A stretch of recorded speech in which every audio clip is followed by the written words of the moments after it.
جی ہم تھوڑا سا آگے بڑھیں گے اور روزے کا تاریخی پس منظر جو ہے وہ دیکھیں گے۔ یاد رکھیے گا کہ آدم اور حوا کے بعد جب لوگ جنگلوں میں رہنے پر مجبور تھے، کیونکہ آدم اور حوا کی زندگی کے بعد جب خروج عدن ہوا ہے تو انسان معاشی ترقی میں تھا، معاشرتی ترقی میں تھا، انسان سماجی ترقی کر رہا تھا، اخلاقی ترقی کر رہا تھا، ادبی ترقی کر رہا تھا، فنی ترقی کر رہا تھا، روحانی ترقی کر رہا تھا، جسمانی ترقی کر رہا تھا۔ تو خوراک زیادہ نہ ہونے کی وجہ سے کھانا جو تھا وہ کم کھایا جاتا تھا، اور ان کی کوشش ہوتی تھی کہ کھانا اگلے دن کے لیے بچایا جا سکے، اور ایسے بھوکے رہنے کی حالت کو جو ہے وہ اس وقت بھی روزہ کا نام دیا جاتا تھا۔ تاریخ اس بات کی گواہ ہے کہ آدم اور حوا کی نسل ہر چاند کی 13ویں اور 14ویں اور 15ویں کو روزہ رکھا کرتے تھے، کیونکہ جب بھی چاند چڑھتا تھا تو چاند کی جو 13ویں اور 14ویں اور 15ویں تھی، یہ نسل آدم کی بات کی جا رہی ہے جب ابھی مذہب کا آغاز نہیں ہوا تھا۔ اس کے بعد اگر ہم قدیم شکاریوں کی بات کریں، شکاری لوگ جنگلوں کے اندر شکار ڈھونڈنے کے لیے جایا کرتے تھے، اور اس کے علاوہ اور بھی متعدد کاموں کی وجہ سے جاتے تھے۔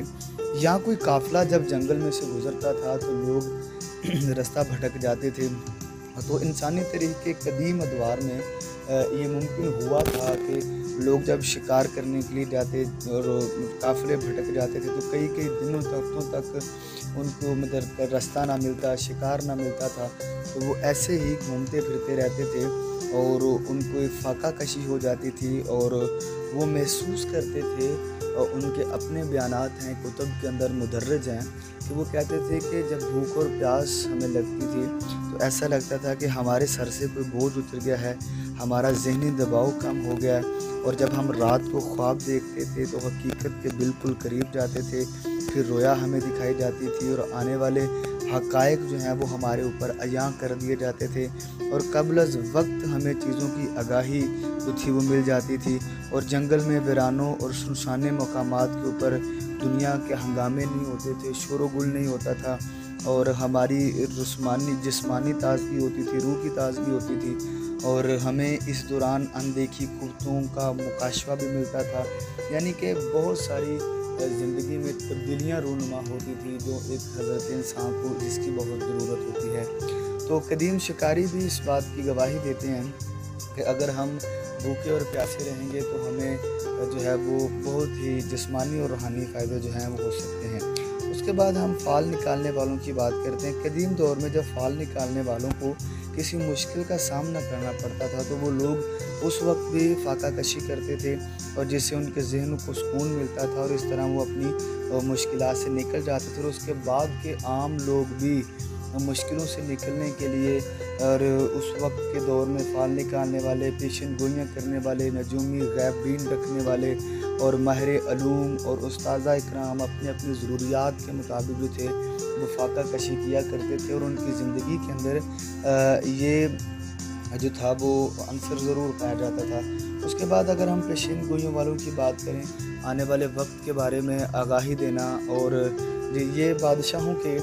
درباروں کے اندر لوگ ہوا کرتے تھے، اور بادشاہ آنے والے وقت کے حالات معلوم کرنے کے لیے انہیں استعمال کرتے تھے، تو یہ جب بھی کوئی پیشن گوئی کرتے تھے تو یہ روزے کے اندر چلے جاتے، فاقہ کشی کرتے، بھوک اور پیاس کے اندر یہ سارے کام کیا کرتے تھے۔ اس کے بعد ہے نجومی کو جو ماہر تھے اور غیبین کو جو سمجھتے تھے وہ بھی زیادہ تر روزہ رکھتے تھے۔ ماہر علوم بھی اپنی مشکلات کو آسان کرنے کے لیے، زیادہ علم حاصل کرنے کے لیے روزہ رکھا کرتے تھے، اور اس کے بعد استاذہ کرام بھی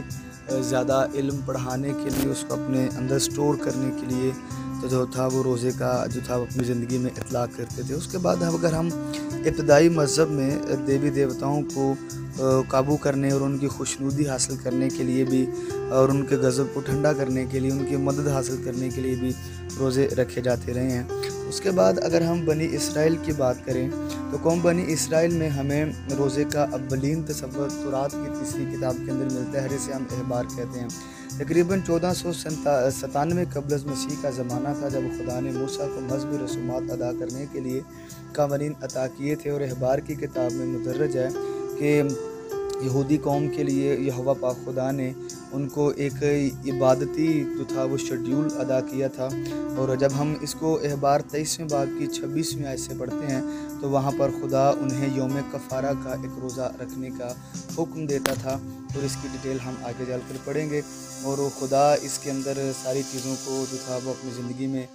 ان کو پیش کرتا تھا، اور وہ روزہ کو تشکیل دیتے تھے اور ساری اپنی زندگی کے اندر ان سارے معاملات کو جو تھا وہ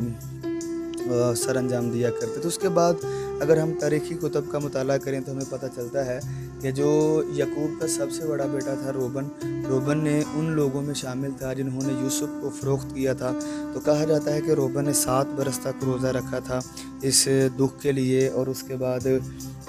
جب ہم اس کے علاوہ مطالعہ کریں یہودا تمر کے بارے میں، تو اس کی وجہ سے بھی یہودا نے تمر کے گناہ کرنے کی وجہ سے باقی جتنی بھی اس کی ساری زندگی تھی اس نے اپنے روزہ رکھا تھا۔ اور یہودی لوگ آخری اپنی زندگی میں سوموار اور جمعرات کا روزہ رکھتے تھے، اور بدھ کا روزہ اور جمعے کا روزہ، اور یہ اپنی زندگی میں بڑے سارے روزوں کو تشکیل دیے ہوئے تھے۔ اور آگے چل کے ہم جب یہودیت کے روزے پر غور کریں گے تو پھر دیکھیں گے کہ یہ کیا وجہ تھی جمعرات اور سوموار کا روزہ رکھنے کی۔ اس کے بعد بڑے سارے لوگوں نے روزے رکھے۔ اگر ہم سیولائزیشنز کا مطالعہ کریں مشرقی افریقہ کے اندر، جب ہم ان روحوں سے رابطہ کرنے کے لیے روزہ رکھا جاتا ہے، باپ کی وفات پر 3 دن کا روزہ رکھا جاتا ہے۔ برازیل کے لوگ جو ہیں وہ مردہ شخص کو قبر میں رکھنے کے بعد 6 دن کا روزہ رکھتے ہیں۔ اس کے بعد شمالی امریکہ کے لوگ اپنے بچوں کی عمر سے ہی اپنے بچوں کو روزہ رکھنے کی تربیت دیتے ہیں، اور ان کو خوابوں رویا کو باقاعدہ ریکارڈ رکھنے کی حکمت دیتے ہیں، اور اپنے بچوں کو روزہ رکھواتے ہیں۔ اور جب ان کے گھر کوئی میت ہو جاتی ہے تو 3 دن کا باقاعدہ روزہ رکھا جاتا ہے۔ اس کے بعد قدیم یونانی فلاسفر ہیں، آپ کو پتہ ہے، اور یونانی لوگ اپنے دیوی دیوتاؤں کے پاس مشورے کی غرض سے جائیں تو روزہ رکھتے ہیں تاکہ دیوی دیوتاؤں کی خدمت میں عاجزی اور انکساری آ جائے۔ اور تمام مذاہب میں کسی نہ کسی طرح سے جو ہے وہ روزہ رکھا جاتا رہا ہے۔ بنی اسرائیل کے لوگ بھی روزہ رکھتے رہے ہیں۔ اس کے بعد اگر ہم کلیسیائی طور پر بات کریں تو مارٹن لوتھر نے زندگی میں یہ بات کہی، اور مارٹن لوتھر نے اپنی زندگی میں ایک بات کہی تھی کہ میں جتنا بھی مصروف ہوتا ہوں میں اس قدر جو ہے وہ دعا اور روزہ رکھتا ہوں۔ اور یہ بات یاد رکھیے گا ان تمام لوگوں کے لیے جو کہتے ہیں کہ مجھے دعا کا ٹائم نہیں ملا، لیکن مارٹن لوتھر یہی کہتے ہیں کہ میں جتنا بھی مصروف ہوتا رہا ہوں میں اتنی زیادہ دعا کرتا رہا ہوں۔ اس کے بعد ایک اور وہ بہت بڑے تھیولوجین ہو گزرا جان ویزلی، اور یہ بڑے ہی انہوں نے چرچ ہسٹری میں بڑا کام کیا ہے۔ یہ بھی یہ بیان کرتے ہیں کہ میں ہفتے میں 2 روزے رکھتا ہوں، اور وہ کہتا ہے کہ اگر کسی انسان کو زندگی میں مطلب بڑا بننا ہے یا اس کو اپنی زندگی میں